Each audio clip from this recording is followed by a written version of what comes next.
এত সহজে তোর বাবার মরণ হবে না বিশু। এত পাপ করেছে জীবনে। যাকে তুই মা বলে ডাকিস তাকে তো তোর বাবা বিয়েই করেনি।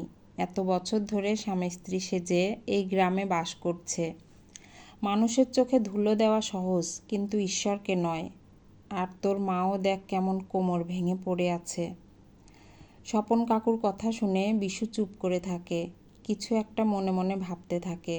স্বপন কাকু আবার বললেন, একটা উপায় আছে বিশু, প্রায়শ্চিত্ত করাতে হবে। তার আগে আরও কিছু করাতে হবে, সেটা আমি দেখে নেব, তুই টাকার জোগাড় কর। সন্ধ্যার দিকে বিশু ঘরে ফিরল। তখন তার বউ তখন সন্ধ্যার প্রদীপ নিয়ে তুলসীতলায় দাঁড়িয়ে আছে। ধূপ দেখিয়ে শঙ্খ বাজালো। বিশুকে দেখতে পেয়ে এগিয়ে এসে বলল, এসেছো?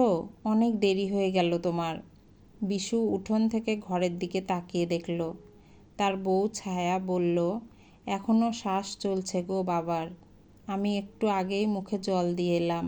কিচ্ছুটি আর গিলতে পারছেন না তিনি, বড় কষ্ট পাচ্ছে।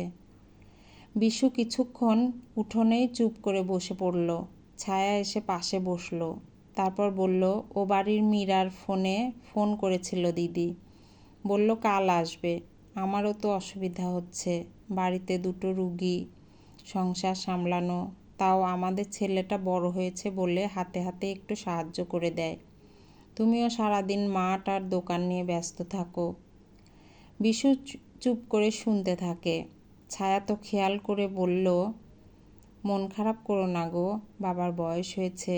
এতদিন তো সব ঠিকই ছিল, ডাক্তারও দেখানো হলো, আর করার কিছু নেই। বিশু বলল, আচ্ছা ছায়া, তুমি তো এই বাড়িতে এসেছো অনেক বছর হলো। তোমার কি কখনো আমার মা বাবা ভুল মনে হয়েছে? ছায়া অবাক হয়ে বলল, এই সব আবার কি কথা? এমন শ্বশুর শাশুড়ি পাওয়া ভাগ্যের ব্যাপার। কত ভালোবাসেন তারা আমাকে। আজ দুজনেই শয্যাশায়ী। খুব কষ্ট হয় আমার। তুমি এইসব কথা কেন বলছো বলো তো?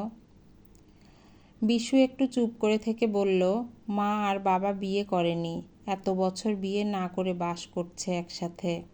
ছায়া কিছুক্ষণ চুপ করে থাকার পর বলল, আমি জানি। মা একদিন নিজেও সে কথা আমাকে বলেছিলেন। আমি কোনো প্রশ্ন করিনি মাকে।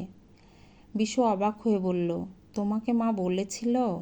ছায়া বলল, হ্যাঁ বলেছিলেন, সাথে এটাও বলেছিলেন তিনি তোমাকে পেটে ধরেননি, তবে দিদির থেকে কোনো অংশে তোমাকে কম ভালোবাসেন না।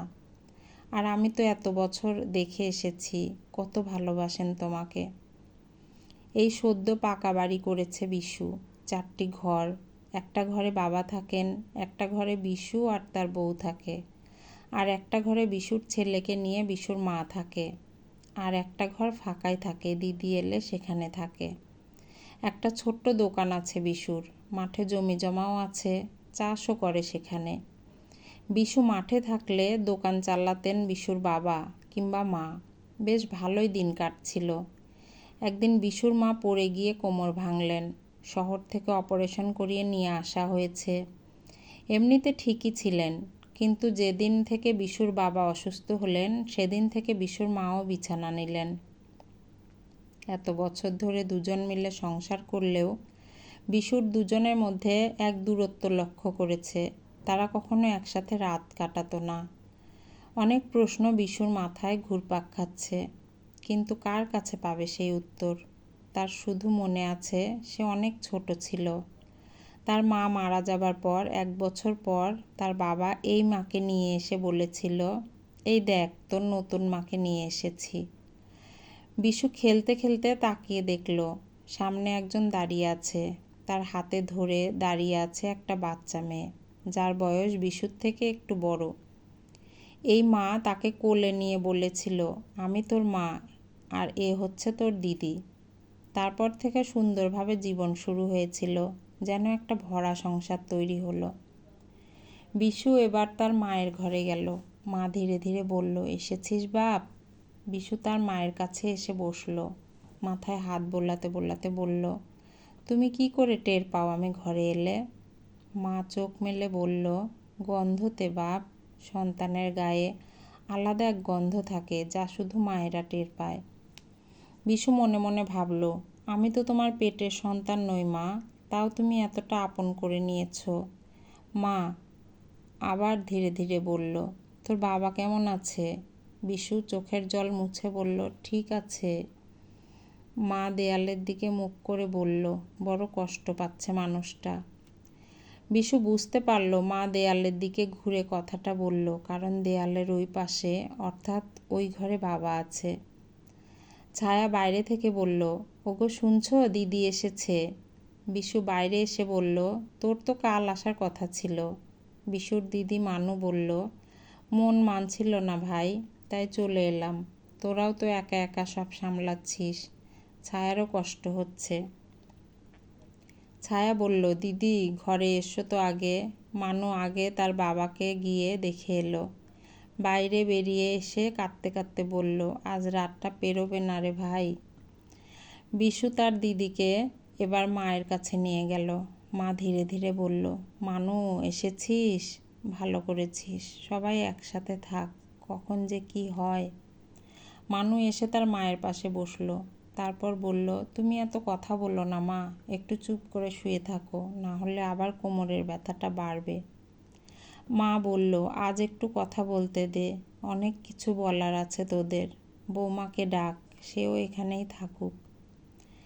বিশু ডাকলো ছায়াকে। ছায়া, মানু আর বিশু বসলো মায়ের কাছে। মা বলা শুরু করলো, বিশুর বাবার নাম অনন্ত আর মায়ের নাম আরতি। অনন্তর বউ মানে বিশুর মা মারা যাওয়ার পর অনন্ত বাইরে বাইরে কাজে বেরিয়ে যেত। যা কাজ পেত তাই করত। ছোট বিশু তখন তার ঠাকুমার কাছে থাকতো। অনন্ত একবার দূরে একটা গ্রামে কাজে গিয়েছিল। সেখানেই থাকতো আরতি তার স্বামীর সাথে। রোজ মদ খেয়ে এসে আরতিকে মারধর করত। আরতি তখন তার মেয়ে মানুকে নিয়ে ভয়ে ভয়ে দিন কাটাতো। অনন্ত প্রায় দেখত আরতিকে মার খেতে। একদিন সে প্রতিবাদও করেছিল, কিন্তু তবুও মার থামেনি। এরপর একদিন সকালে পুকুর পাড়ে পড়ে গিয়ে আরতির স্বামী মারা যায়। ছোট্ট মেয়েকে নিয়ে সে কোথায় যাবে এরপর? সেই সময় অনন্ত এসে বলল তার সাথে যেতে, কোনো অসুবিধা হবে না তাদের। আরতি তার স্ত্রীর পরিচয়ে থাকবে, শুধু তার ছেলেকে দেখাশোনা করবে। আরতিও পরে রাজি হয়ে যায়। যে সিঁথি থেকে সিঁদুর তুলে দিয়েছিল সমাজের জন্য, সেই সিঁথিতেই আবার নিজে সিঁদুর পরে বেরিয়ে এলো অনন্তর সাথে। অনন্ত মেয়েটাকে কোলে তুলে নিল। মানু যেমন বাবাকে পেল, বিশুও পেল তার মাকে। এরপর সমাজের একটা দুটো কথা শুনেও কান দিল না তারা। সংসার শুরু হলো তাদের। একসাথে থাকতে থাকতে তারা আবার ভালোবাসতে শুরু করলো, কিন্তু কেউ কারোর কাছে যেতে পারল না আজ অবধি। অনন্ত কাজ থেকে বাড়ি ফেরার সময় ছেলে মেয়েদের জন্য লজেন্স আনত, আর আরতির জন্য নিয়ে আসতো টিপের পাতা, সিঁদুর কৌটা, চুড়ি, মালা, কখনো কখনো শাড়ি। আরতি সেইগুলো পেয়ে খুব খুশি হতো, কিন্তু কোনোদিন সে বলতে পারল না দুজন দুজনের খুব খেয়াল রাখত। এত দূর অবধি শুনে বিশু, ছায়া আর মানু চোখ মুছল। মা বলল, আমাদের তোরা ভুল বুঝিস না। আমাদের সম্পর্কটা কেউ না বুঝুক, কিন্তু তোরা একটু হলেও বোঝার চেষ্টা করিস। বিশু বলল, ও মা, আমরা তোমাদের ভুল বুঝি না গো। তোমরা দুজন মিলে আমাকে আর দিদিকে নতুন জীবন দিয়েছ। মা বাবার সব দায়িত্ব পালন করেছ। মা ধীরে ধীরে বলল, একটা কাজ করবি বাপ? বিশু বলল, কি করতে হবে হুকুম করো। মা বলল, আমার তো নড়ার ক্ষমতা নেই, আমাকে তুলে ওই ঘরে তোর বাবার কাছে দিয়ে আসবি। বিশু চোখ মুছে বলল, তুমি যাবে মা? নিশ্চয়ই আমি তোমাকে নিয়ে যাব। তারপর বিশু তার মাকে কোলে তুলে নিল। ছায়া আর মানু মিলেও ধরল, নিয়ে গেল ওই ঘরে। বিশুর বাবার খাটে গিয়ে তার মাকে সেখানে শোয়ানো হলো। বিশুর মা বলল, কি গো, কেমন আছো? একবার চোখটা খুলে দেখো। বিশুর বাবা শুনতে পেল কিনা জানি না, কিন্তু সর্বশক্তি দিয়ে একবার তাকালো। সেই চাহনিতে ছিল শুধু ভালোবাসা। বিশুর মা এই প্রথম বিশুর বাবার মাথায় হাত বুলিয়ে বলল, একা একা চলে যাবে আমাকে না দেখে? কাজ থেকে ফিরে আমাকে না দেখতে পেয়ে তোমার চোখ যে কতবার এদিক ওদিক করতো তা কি আমি জানি না? আর আজ একা চলে যাবে তুমি? বিশু তার দিদিকে বলল, যা রাত হয়েছে, তুই ছায়ার সাথে ওই ঘরে থাক, আমি বারান্দায় থাকবো, মা বাবাকে আমি দেখব। বিশু বারান্দায় বসে থাকলো, মনে মনে ভাবল এটাই তার মা বাবার প্রথম ও শেষ রাত। কয়েকবার রাতে উঠে উঠে দেখেছিল বিশু তাদেরকে, কিন্তু তারা গভীর ঘুমে আচ্ছন্ন ছিল। ভোর হতেই চোখটা লেগে গিয়েছিল, সারা রাত ঘুম হয়নি তার। ছায়া আর মানু এসে বলল, চল একবার বাবাকে গিয়ে দেখে আসি। তিনজনে গিয়ে দেখলো বাবা মা একে অপরের দিকে ঘুরে সারা জীবনের মতো নিদ্রায় চলে গেছে। কান্নার রোল পড়ে গেল বাড়িতে। বিশু চুপ করে বসে আছে। পাড়া প্রতিবেশী সবাই এসে এসে বলছে, কত ভাগ্য দুজনের, একসাথে মারা গেল। কেউ কেউ বিশুর মাকে সিঁদুর আর আলতা পরাতে ব্যস্ত। কিছুক্ষণ পর স্বপন কাকু এলেন। বিশু তাকে দেখতে পেয়ে বলল, কাকা এসেছো? এই দেখো, পাপের প্রায়শ্চিত্ত হয়ে গেছে। এতদিন দুজনে একটাই পাপ করেছিল, কি জানো? দুজনে আলাদা আলাদা থেকে শেষ সময়ে তারা এক হলো। এমন ভাগ্য হয় কার বলো তো? কত ভাগ্য করে এমন বাবা মা আমরা পেয়েছিলাম। একসাথে চলে গেল দুজনে, একে অপরকে ছাড়া যে থাকতে পারবে না তারা। কথাটা বলতেই বিশু কান্নায় ভেঙে পড়ল। স্বপন কাকু চুপ করে সেখানে দাঁড়িয়ে থাকলেন। গল্পের নাম পাপ পুণ্য, কলমে মৌসুমী হাজরা, কণ্ঠে লাবণী সাহা।